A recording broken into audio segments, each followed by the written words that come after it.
10월 28일 생생 주식입니다. 자, 어제 4,000포인트를 돌파했던 코스피 지수가 하루 만에 다시 4,000포인트를 하향 시도하면서 조정의 흐름을 보여줬고요. 결국 종가는 4,010포인트로 4,000포인트를 다시 회복해서 마감되는 그런 모습이 나타났죠. 일단 이렇게 생각을 하셔야 돼요. 4,000포인트는 우리가 미지의 세계, 그동안 경험해보지 못했던 세상이잖아요. 거기를 넘어갔다가, 그러니까 어제 초반에 4,000포인트 위로 출발해서 움직일 때 제가 이제 주식장인분들에게 뭐라고 그랬냐면은 4,000포인트를 지지 안착으로 유지하는지 아니면 다시 하향하는지를 확인해 봐야 된다라고 했거든요. 그게 왜 그러냐면 4,000포인트는 하나의 중요한 심리적 기준선이자 이런 미지의 세계였단 말이에요. 그래서 넘어가면 여기서 한번 매물 충돌이 나올 가능성이 있거든요. 그러나 어제는 그대로 그 매물 충돌이 일어나지 않고 그대로 4,000포인트 위로 안착이 돼가지고 이게 추가로 좀 더 올라가서 매물 공방을 벌이려고 하나? 라고 생각을 했거든요. 근데 오늘 바로 시가부터 해서 장 초반부터 바로 그냥 조정 눌림이 나타났죠. 조정 눌림이 나타났던 가장 중요한 이유는 이런 부분이라고 봐야 돼요. 그러니까 오늘 외국인 투자자들이 코스피 현물에서 1조 6천억 원 이상을 팔았죠. 아주 대규모로 팔았어요. 요거는 이제 대형주 삼성전자와 SK 하이닉스 이런 대형주를 중심으로 매도를 했기 때문이죠. 그리고 선물에서도 9,511계약의 선물을 순 매도를 했거든요. 어제도 9,669계약을 순 매도했고, 그래서 이틀 동안에 거의 2만 계약에 가까운 선물을 순 매도를 했어요. 그래서 외국인의 매도에 의해서 오늘 지수의 조정이 나타났다 이렇게 봐야 되는데, 지수가 이렇게 조정이 삼성전자와 SK 하이닉스를 중심으로 이렇게 나타나니까 장중에는 몇 가지 루머도 돌았어요. 대표적인 게 삼성전자가 HBM4에 대해서 엔비디아에 할인 판매를 제의했다. 그러니까 그동안 이제 늦어진 진입 이거를 만회하기 위해서 가격 할인을 제의했다 라거나 이런 루머가 돌았어요. 근데 제가 볼 때는 이거는 사실이 아닐 가능성이 아주 높다 라고 보는 게 맞습니다. 일단 조정이 나타나니까 그러한 루머들이 도는 건데, 궁극적으로는 외국인 투자자들이 이 지수의 상승을 올릴 때 보면은 삼성전자와 SK 하이닉스를 끌어올리면서 올렸단 말이에요. 그죠? 그리고 나서 지수가 4,000포인트 넘어가고 또 에이펙 기간, 지금 한국 증시의 분위기가 고조된 위치에서 삼성전자와 SK 하이닉스 그동안 이들을 중심으로 끌고 올라갔기 때문에 이쪽으로 차익 매물을 낸 거다라고 보는 게 맞겠죠. 그래서 오늘 외국인의 코스피 현물 매도가 규모가 컸던 거고 지수가 조정이 나올 수가 있었던 거죠. 삼성전자와 SK 하이닉스 이쪽에 대한 차익 매물이 나오다 보니까, 그죠? 요렇게 보는 게 맞을 거예요. 그러면은 이제 어떻게 되는 거냐? 이 부분을 우리가 살펴봐야 됩니다. 그러면 첫 번째, 약간 부정적인 부분 쪽으로 우리가 생각을 해보면은 일단 외국인 입장에서는 많이 사서 많이 올렸기 때문에 이들이 차익 매물을 내서 이제 차익을 실현하겠다라고 한다면 못 말리는 거죠. 그래서 이들이 차익 매물을 내는 그러한 강도가 얼마나 될 것이냐 하는 건데, 이게 추가로 계속 이어진다면 한국 증시가 여기서 주춤할 수밖에 없겠죠. 또는 조정 눌림이 나타나거나, 그죠? 그리고 기술적으로 볼 때는 주봉상으로 우리가 이렇게 보시면요. 주봉상으로 보시면 5주 이평선하고 주봉상 이격이 좀 벌어져 있어요. 근데 이번 주에 시가가 지금 4,000포인트거든요. 그래서 만약에 이번 주 시가인 4,000포인트 아래로 움직인다면 요 이격을 조절할 가능성이 있는 거죠. 기술적으로는. 그리고 수급적으로는 외국인 매도가 관건인 거고, 그죠? 이런 두 가지의 어떤 부분이 있어요. 그러나 제가 볼 때는 한국 증시가 이렇게 끝나진 않는다 라고 보고 있어요. 그 이유는 첫 번째는 정부와 여당이 지수가 4,000포인트를 넘었어도 여전히 지수 5,000포인트를 얘기하고 있다는 거죠. 그동안 정부 여당이 주식 투자를 해라, 지수 5,000 간다 라고 해서 그게 가장 중요한, 그러면서 제도적으로 상법 개정하고 이런 부분이 한국 증시가 이렇게 올라올 수 있었던 가장 중요한 모멘텀이다 라고 말씀드렸잖아요. 근데 그 정부 여당이 여전히 5,000포인트를 얘기하고 있단 말이에요. 여기서 상투를 찍을 가능성은 요걸 놓고 볼 때 좀 희박해 보인다. 두 번째, 장기 상승 파동은 이렇게 외봉 고점으로 끝나지 않는다 라는 부분도 우리가 생각을 해줘야 되고요. 그 다음에 또 한 가지는 시중 유동성이 이 증시 쪽으로 계속 진입을 하고 있잖아요.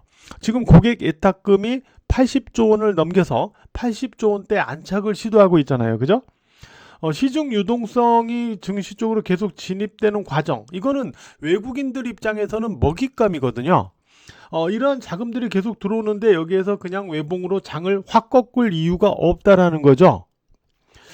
그러면은 우리가 이러한 부분을 종합해 놓고 볼 때 가능한 시나리오는 세 가지로 압축할 수가 있어요. 자, 첫 번째입니다. 첫 번째는 계속 말씀드려온 대로 5일 이평선을 하향하지 않고 지지가 유지되면서 이번에 이 상승 파동이 계속 연장될 가능성이죠. 자, 5일 이평선 오늘 아무리 흔들고 조정이 나와도 5일 이평선 하향하지 않으면 이번 이 상승 파동은 계속 유지가 되는 거예요. 그죠? 자, 두 번째, 5일 이평선을 훼손한다고 치죠. 자, 5일 이평선을 하향해서 훼손을 한다고 쳐요. 그래서 아까 제가 얘기했던 뭐 주봉 이격을 조절하는 조정이 외국인 매도의 추가 매도에 의해서 나온다고 치죠. 나온다고 쳐도 이거는 하나, 둘, 셋. 자, 이게 외봉으로 끝나지 않으니까 이 상태에서 그냥 조정이 나간다면 이건 끝난 게 아니에요. 그럼 다시 5파동이 또 있는 거예요. 그래서 첫 번째는 아까 말씀드린 5일 이평선 지지에서 이번 상승 파동이 계속 연장되는 거. 두 번째는 조정 파동을 거치되 다시 상승 5파동이 존재하는 거죠. 5파동. 그죠? 자, 이제 마지막 세 번째는 뭐냐면 우리가 여기에서 상승이 많이 올라갔을 때 이 상승 과열을 해소하는 과정을 봤잖아요. 지난 7월과 8월 구간 박스권 등락으로 이렇게 제가 기간 조정의 성격이라고 그랬는데 박스권의 등락으로 과열을 해소했잖아요. 그죠? 그러면은 이번에도 여기에서 과열 해소를 박스권 등락으로 보일 가능성이죠. 박스권. 이 세 가지입니다. 세 가지 중에 하나예요. 자, 5일 이평선 지지 연장, 조정 파동이 나오면 5파동, 그 다음에 아니면 이때처럼 박스권 등락, 이렇게요. 그러면 이 세 가지를 놓고 봐도 뭐가 되더라도 조정시는 다시 저가 매수의 기회가 존재한다는 거예요. 그죠? 이 부분을 우리가 염두해서 대응을 해 나갈 필요가 있다는 겁니다. 일단은 아직은 5일 이평선 지지가 되고 있으니까 이 가능성을 계속 봐야죠. 그 다음에 코스닥 같은 경우는 여러분들이 가만히 보시면요, 코스닥은 앞에서 코스피와 다르게 이렇게 매물 수화를 거쳤어요. 그리고 조정을 거쳤어요. 그리고 여기서 올라가는 과정 속에서도 코스피처럼 쭉쭉 당긴 게 아니라 매물수와 음봉을 거치면서 움직여줬어요. 그리고 나서 어제에서야 비로소 정고점을 돌파한 거거든요. 실질적으로. 따라서 뭐 장중에도 제가 주식장인 멤버십 분들에게 계속 말씀드렸지만 코스피 지수가 빠지더라도 코스닥 지수는 상대적으로 강할 수밖에 없다. 하방 경직이 강할 수밖에 없다. 그리고 코스피 지수가 조금만 밑꼬리를 달아도 코스닥 지수는 플러스로 또 올라갈 수 있다.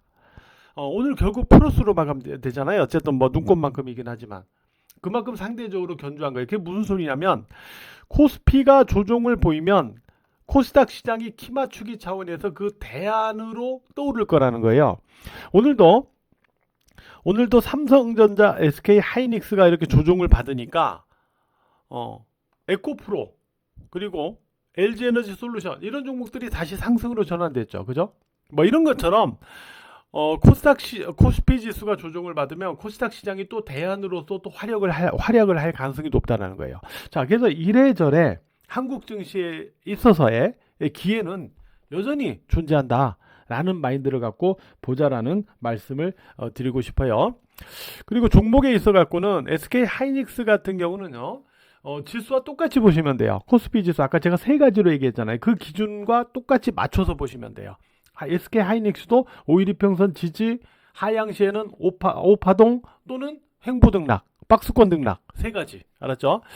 그리고 2차 전지는 에코프로와 LG에너지솔루션은 5일 이건 이미 말씀드렸던 것 같은데 5일 이평선이 이번 이 상승 파동의 핵심 지지예요. 5일 이평선을 하향하지 않으면 이 상승 파동이 끝난 게 아닙니다. 알았죠? 요걸 기준으로 계속 보셔야 되겠고요. 그 다음에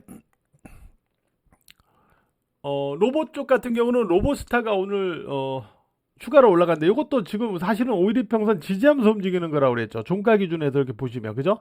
지지하면서 상승이 연장되는 그런 흐름을 시도한 거죠. 그러니까 아직 5일 이평선 하향하지 않으면 아직 끝난 게 아니죠. 그리고 오늘 증권주를 보세요. 지수가 빠졌는데 키움증권은 플러스로 마감됩니다. 만약에 지수가 상투를 짓고 이제 꺾일 것이다 라는 강한 암시가 있다면 증권주가 이렇게 될 수가 없어요.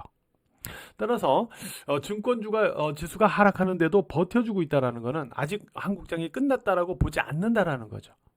이런 부분들도 우리가 염두에서 봐야 돼요. 제가 이전부터 우리 주식장인과 멤버십 분들은 당연히 물론이고 여러분들에게도 지수가 4,000포인트를 결국 돌파할 것이다. 따라서 증권주 한 종목은 최소한 들고 가야 된다. 이런 말씀을 드려왔었잖아요. 그죠?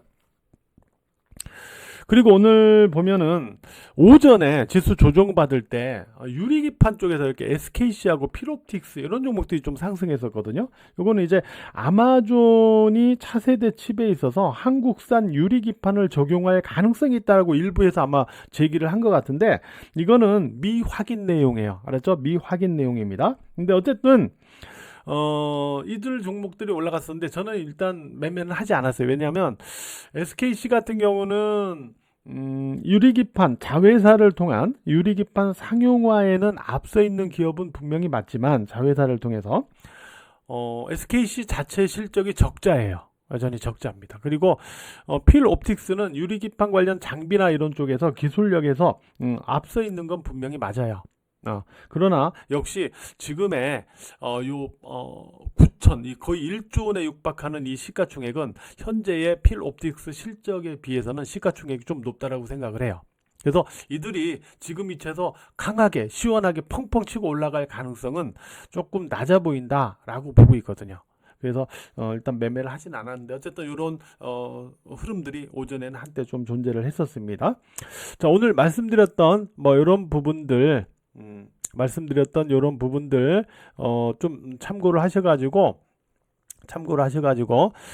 시장 흐름, 후속 흐름 좀 대응 체크를 해 나가 주시기 바랍니다. 거듭 말씀드리지만 조정에서는 다시 기회가 있다라는 마인드는 일단 버리지 말고 계속 장을 주시할 필요가 있다라고 말씀을 드리도록 할게요. 오늘 하루도 매매하시느라고 모두 고생 많으셨어요.